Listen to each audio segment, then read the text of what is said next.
Thank you very much, Dr. Zias. I am joined here by my colleague, Lauren Gillis, who's a nurse practitioner and the director of what we've created, which is a post-surgical ablation surveillance clinic. And I'd like to kind of take you through that now and the impetus of how it got started and how we feel that this is absolutely critical for surgeons to improve their technique, primarily by learning what their outcomes are. The other thing that it does is it dramatically improves some of the post-op management, post-maze, which we felt was falling through the cracks. But I'd like to start with this slide right here. This is from Damiano's group, and it clearly shows that at about 10 years, there's about a 20% survival improvement for patients that got a successful maze procedure. And I think that this data is just incredibly paramount. This is a call to arms for us. We have to get better with our maze procedures, and the concomitant intervention rate that we have right now, are the percentage of patients that are actually getting an ablation who are coming to the operating room. It's just staggeringly low for our society. So this is something that we have to get better at. And, you know, I've been trying to perfect atrial fibrillation surgery now for about 15 years. And we have attempted standardizing lesion sets and so forth, but it was a little bit of a puzzle because it stood out very uniquely as compared to other types of surgery that we did.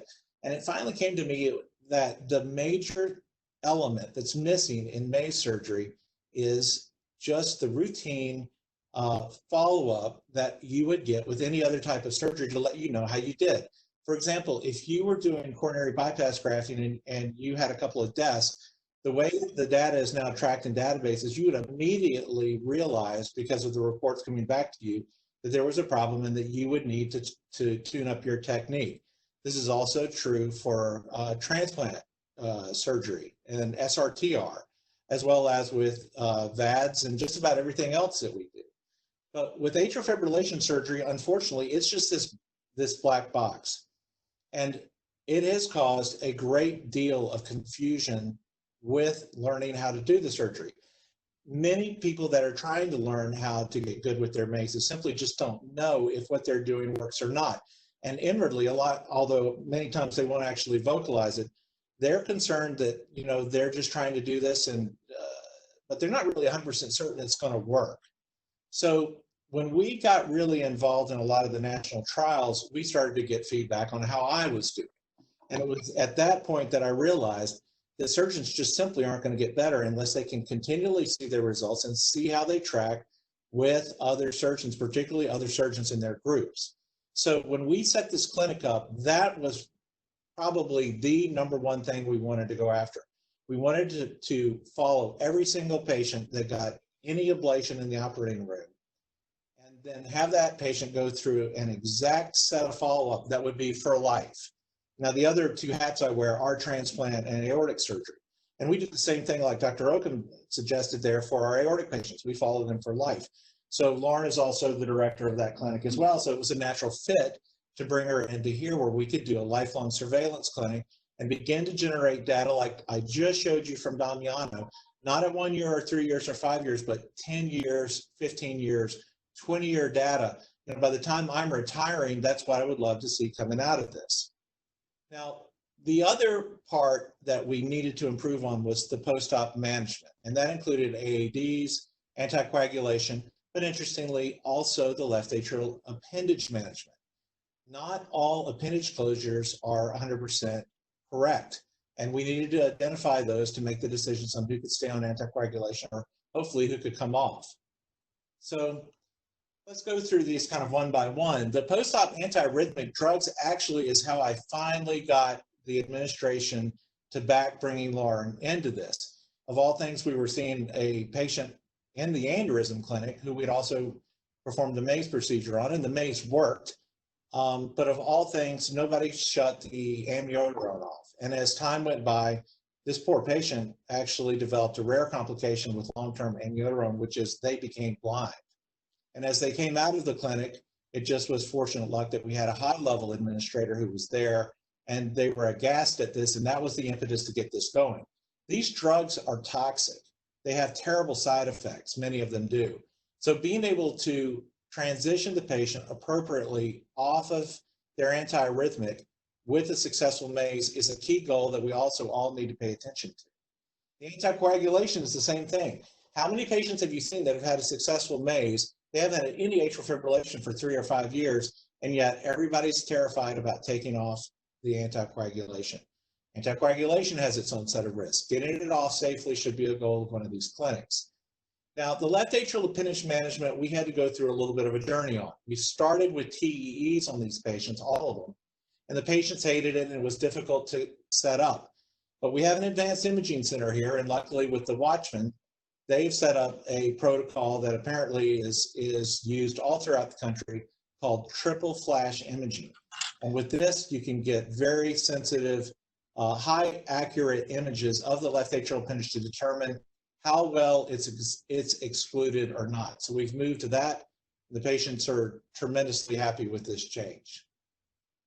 Now, I'm going to turn it over to Lauren here just a little bit, but we see them for a total of 5 major points throughout the year and annually. And yeah, just kind of speak to this quickly. So this is our schedule of visits. They come in for the 1 week and the 3 week. They're pretty much your post-op checks. We also see them about 7 to 10 days after discharge. But we do get the EKG there, pretty basic visits. The real meat and potatoes is the 3 months where we start putting on the Zeo patch for 7 days. And as long as that comes back negative, we can get rid of those antiarrhythmics. And then the same thing repeats for 6 months, and then yearly we'll put the Zeo patch on, and then at 6 months is where we can talk about getting that blood thinner off. That's usually about the time where we order the CAT scan. I should point out on these slides that we don't order that CTA every single time. We're just getting 1 scan. And so that repeats every year for life. And I'll tell the patients, this program has been well received by them. They, in a lot of cases, look forward to getting these monitors on because they want to know, did the procedure work? Is their AFib gone? And more importantly, they want off of these medications. So that 6-month visit is very important, and they're very happy for the most part to be off of it. So we've had great success with that so far. Now, we do this in collaboration with our EP physicians. So Lauren is in a multidisciplinary clinic where she works in between both groups. And if there's a question or if an event monitor comes back and we're not sure, or if we have a failure, we immediately bring in the EP physician who is in charge of that patient. And if for some strange reason there wasn't one assigned, we get them assigned. So it's very collaborative. This is multidisciplinary. And then this just shows you, once we get through that first year, then we do track them for life. Now, the clinic's relatively new, so we've got 6 months data to show you right now. In June, we'll begin getting our 1-year data so that we'll have that to show. This first slide shows you what the initial clinic volume was up to about December. We're typically adding about 5 to 8 patients per month as it builds, and it'll continue to build as we go forward. So these clinic volumes are going to increase significantly as we roll forward with the surgical program alone.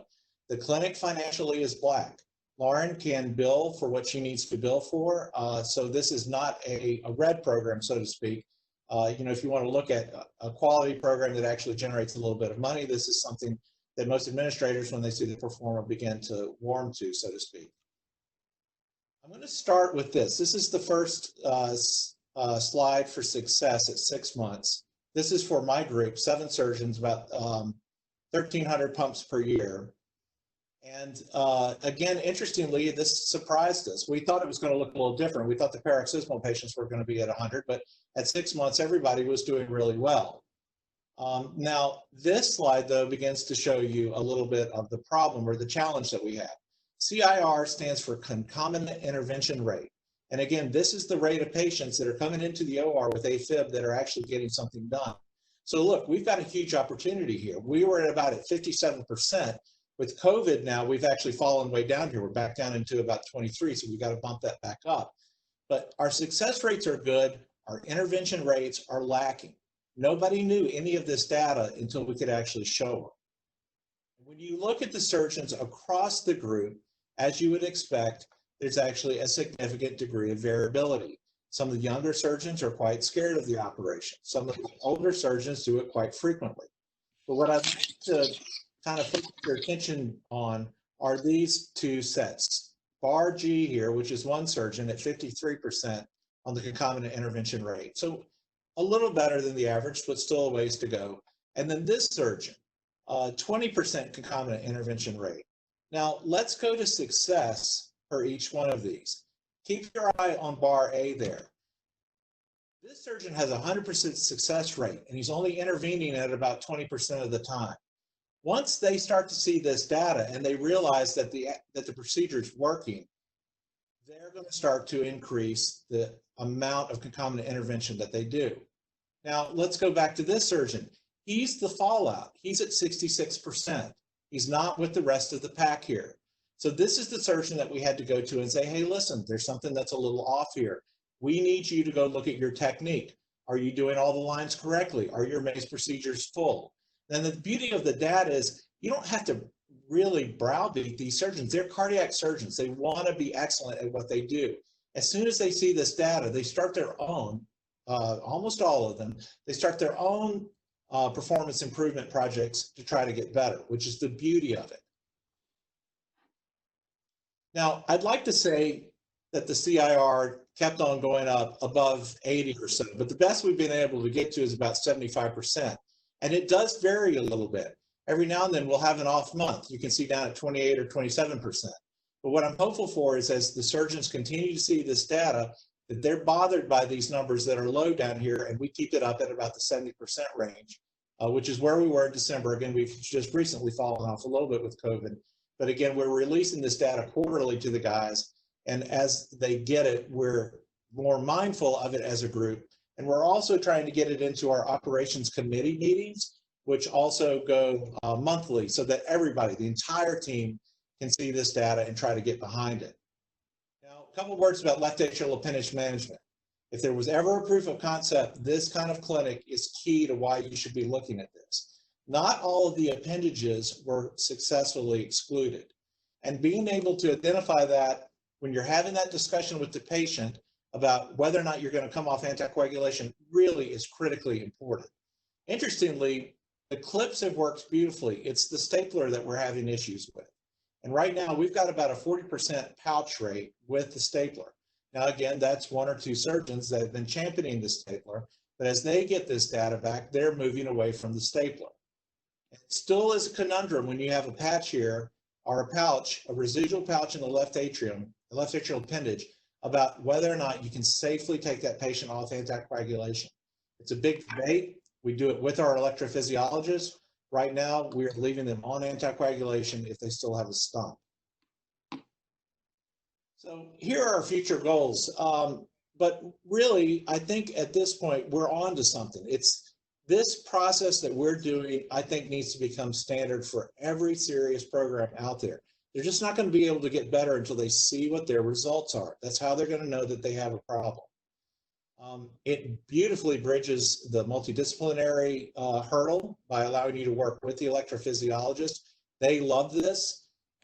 They initially were very much into kind of letting us go off to look at the post-surgical side of this, but now they're warming to what we want to do in phase 2, which is to wrap all patients, EP included, into this exact surveillance program. It's then that we're really going to be able to generate some powerful data about what is truly effective at a 3 or 5 or longer window and what's cost effective for quality care with patients with atrial fibrillation.